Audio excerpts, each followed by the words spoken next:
La venganza es dulce. Último capítulo. Papá murió, respondió Valesa con voz casi sollozante. Oh, cuánto lo siento, expresó la duquesa. Entonces, miró al marqués como esperando una explicación y él al fin pudo responder. Valesa es mi esposa. ¿Su esposa?, repitió la duquesa. Pero eso es maravilloso. Con frecuencia me he preguntado, niña mía, ¿qué habría sido de ti? Y que te hubieras casado con Stafford me parece extraordinario. Puso su mano sobre el brazo del marqués. Ambos cenarán conmigo mañana por la noche, y no aceptaré pretextos para no asistir. Mi hijo estará encantado de verlo, así como Margaret, quien siempre tuvo gran cariño por Elizabeth. Lanzó una pequeña risa antes de añadir: y, por supuesto, todos amábamos a Charles, que a veces era un chico muy travieso, pero ¿cómo podía ser posible indignarse con él? Se volvió hacia Valesa. Adiós, querida mía. Los veré mañana por la noche a las 7:30. Mientras tanto, buscaré su regalo de bodas. Empezó a alejarse. Súbitamente se detuvo. Oh, por cierto, acabo de recordar. La noticia sobre la muerte del abuelo de Valesa se publicó en los periódicos de la semana pasada. Como han estado navegando, tal vez no estén enterados. Era un hombre de muy avanzada edad, y su muerte no fue inesperada. Se marchó sin esperar respuesta. Valesa regresó al carruaje y el marqués se sentó a su lado. Se encontraba atónito por lo que había escuchado. Entonces, con voz que le sonó extraña hasta a él mismo, preguntó: ¿Cómo es posible que tus padres conocieran a la duquesa de Savalón? Sinceramente, respondió Valesa, yo no la reconocí hasta que ella me habló, pero nunca me olvidé de su casa de muñecas.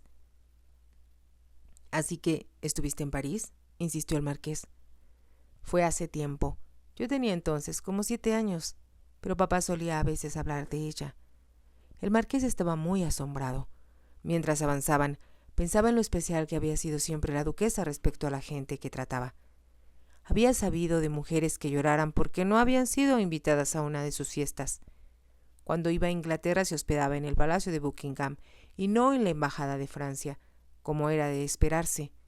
Recordó lo que Sara había dicho respecto a Valesa, mas ya no le hizo más preguntas hasta que estuvieron de regreso en el yate. Subieron por la pasarela y entraron en el salón. Ahí, el camarero colocó los periódicos y las cartas sobre una mesa y el marqués preguntó: ¿Qué era lo que decía la duquesa acerca de la muerte de tu abuelo? ¿Quién era él? Yo nunca lo conocí, respondió Valesa. Nunca lo conociste. Papá huyó de su casa porque no deseaba ingresar en el ejército, y mamá huyó con él, porque ambos estaban enamorados. El marqués ya abría los periódicos. Como esperaba, su secretario se los había enviado, reuniendo todos desde que saliera de Inglaterra. Debieron haber tardado cuando menos una semana para llegar a Marsella. Por lo tanto, pensó que el último periódico que habían enviado sería al que la duquesa se refirió. Abrió el Times en la página de obituarios. Pero Valesa le dijo con voz muy baja: Papá se cambió el apellido cuando huyó. No tiene objeto que busques por Chester. Entonces, ¿cuál es el nombre de tu abuelo? Era el general Sir Montgomery Chesterton Huntley. El marqués la miró con profundo asombro. Se indignó muchísimo con papá porque no lo obedeció, explicó Valesa con suma nerviosidad. Era el comandante del regimiento de guardias, exclamó el marqués, y su hijo mayor, quien supongo es tu tío, está ahora al mando. Yo serví bajo sus órdenes. Él nunca le habló a papá, explicó desafiante Valesa. Pero tú aún eres parte de la familia, señaló el marqués como si reflexionara para sí mismo. Lanzó el periódico a la mesa y exclamó: Considero, Valesa, que debiste haberme hablado de tu familia. Ella se estaba quitando el sombrero. No me lo preguntaste, repuso un tanto turbada, y yo tuve miedo de que te indignaras. ¿Por qué iba a indignarme? Porque me dijiste que no mencionara a Lady Barton, pero yo quería que supieras que yo no era lo que ella informó acerca de mí.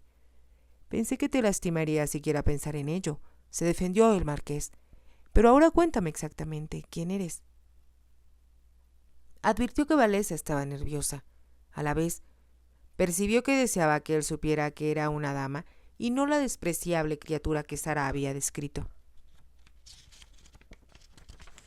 Papá, como sabes ahora, era el hijo segundo de mi abuelo, quien lo desheredó sin darle un centavo. Por eso éramos tan pobres, y yo siempre los he detestado por haberse comportado así. Lo comprendo. ¿Y quién era tu madre? Fue hija de Lord Artley, respondió Valesa, pero él tampoco volvió a hablarle a mamá, después de que se fugó con mi padre. Levantó la vista y el marqués la estaba mirando con profundo asombro. ¿Lord Artley? ¿Estás segura? Sí, por supuesto que estoy segura. Mamá era la honorable Elizabeth Light, pero jamás usó su título. Ellos se hacían llamar solamente el señor y la señora Chester. Lord Artley, tu abuelo, es primo hermano de mi madre, exclamó el marqués. Pensó, al decirlo, que ese era el milagro por el que había estado rezando con fervor. Un milagro que haría que su familia recibiera con beneplácito a Valesa como su esposa. Apenas si podía creer lo que estaba escuchando. No que hubiera pensado por un momento siquiera que ella no era de tan buena cuna como la de él.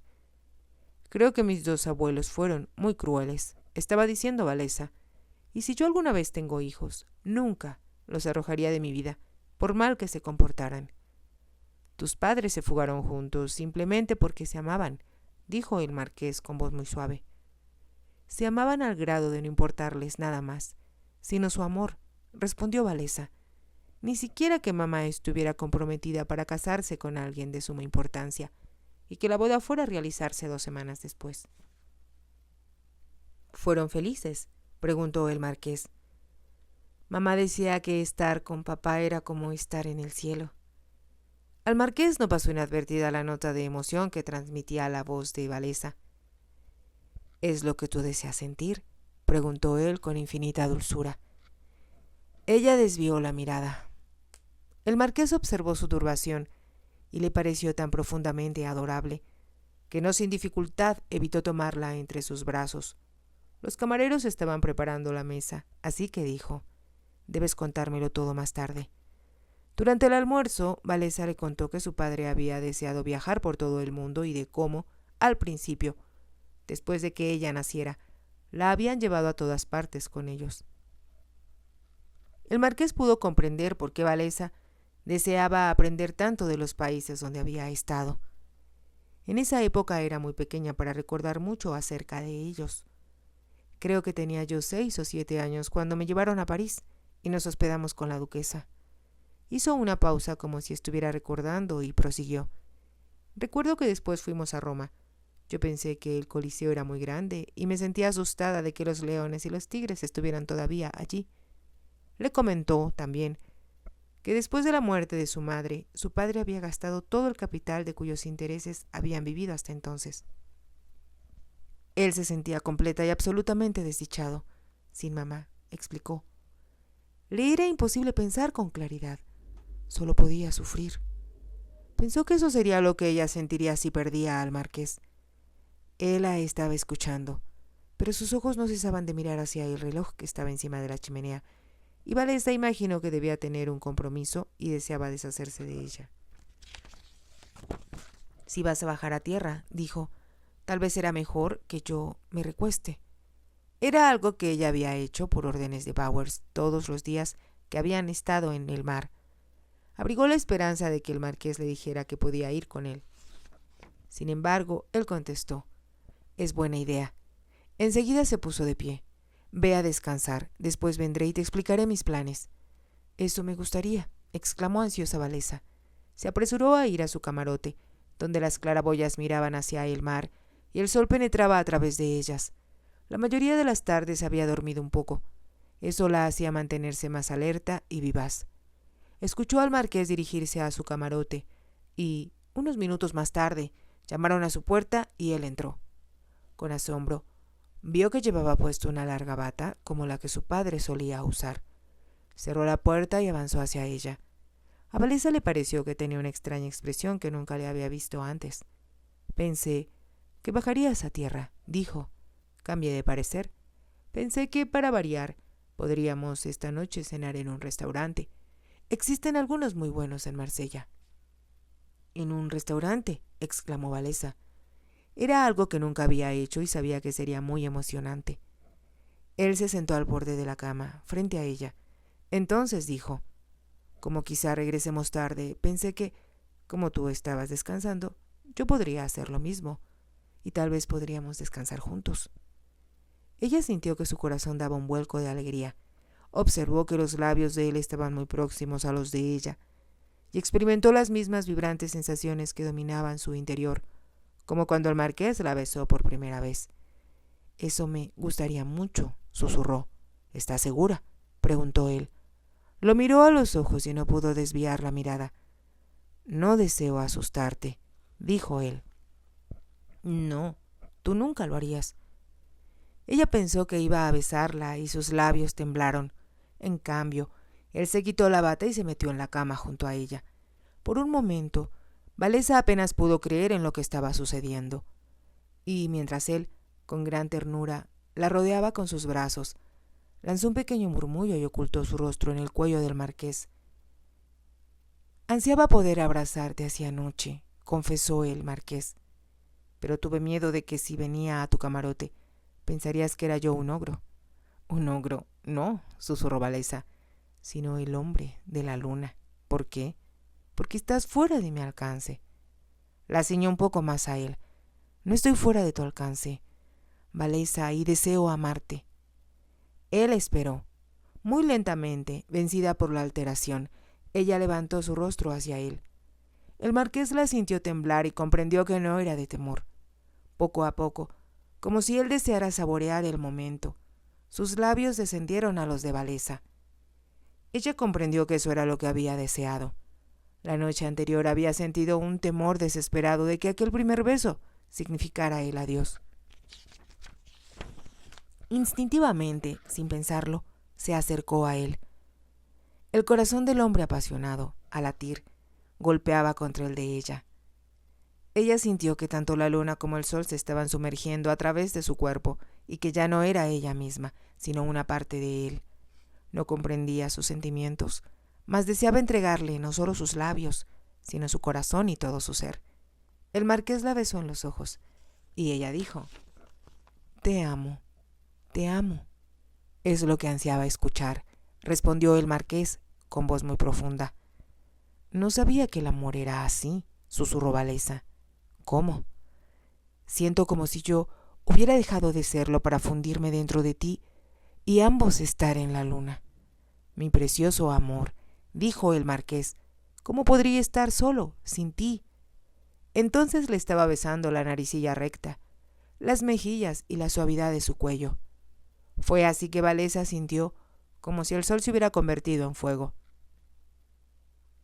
Todo su cuerpo ardía con un extraño frenesí. La hacía desear algo que estaba fuera de su alcance, y de una forma extraña era al marqués. «Te deseo», dijo él. «Dios, cuánto te deseo. Mas debes ayudarme, mi adorada, a ser muy tierno para no atemorizarte. No tengo miedo. ¿Estás segura? Completamente segura. Muy segura, pero por favor, no dejes de amarme, ni de besarme». «Nunca te dejaré», exclamó el marqués.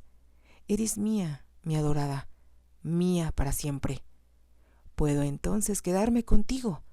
Debes quedarte conmigo para que pueda enseñarte todo acerca del amor. Eso es lo que deseo. Enséñame y hazme amarte, como deseas ser amado». «Solo te deseo tal como eres», repuso el marqués. Pensó al decirlo que Valesa era perfecta y representaba, además, su ideal de esposa. Pero ¿cómo pudo haber imaginado, siquiera un instante, que le encontraría en circunstancias tan extrañas? Comprendió, aun cuando en realidad carecía de importancia, que había volteado la oración por pasiva a Sarah y a Grantham. Cuando se enteraran de con quién lo habían casado, descubrirían que habían hecho el papel de tontos. La venganza de Sarah era, por lo que a él concernía, muy dulce. Su amor hacia Valesa era tan grande que si, en realidad, hubiera venido del arroyo, aún así la habría amado. Sin embargo, desde el punto de vista de ella, aun cuando no comprendiera la importancia de quién era, en realidad restablecía la diferencia. Nadie le haría daño, nadie la humillaría. Sus familiares estarían encantados de que su esposa fuera alguien con parentesco sanguíneo con ellos y de que su abuelo fuera tan distinguido. El marqués tuvo la certeza de que, de nuevo, había ganado, mas nada importaba excepto que Walesa fuera feliz. La protegería, la cuidaría y la amaría por el resto de sus vidas. Comprendía que, debido a que ambos habían sufrido, serían mejores padres con sus hijos. Y también más comprensivos con aquellos que buscaban el amor, como ambos lo habían hecho. Entonces, como Walesa era tan suave y dulce, y había encendido una flama en el interior de él, la estaba besando de nuevo. El corazón de la muchacha palpitaba tan violentamente como el de él, y su respiración brotaba agitada por entre sus labios entreabiertos. Sus ojos resplandecían con un brillo casi divino. El marqués, con inmensa ternura y mucho amor, la hizo suya. Ahora el sol desplegaba su resplandor alrededor de ellos. El fuego que ardía en él atravesó sus cuerpos, sus corazones y sus almas, remontándolos en un éxtasis espiritual hacia el cielo. Se hallaban en la luna, y nada podría hacerles daño, y su amor los rodeaba como las estrellas.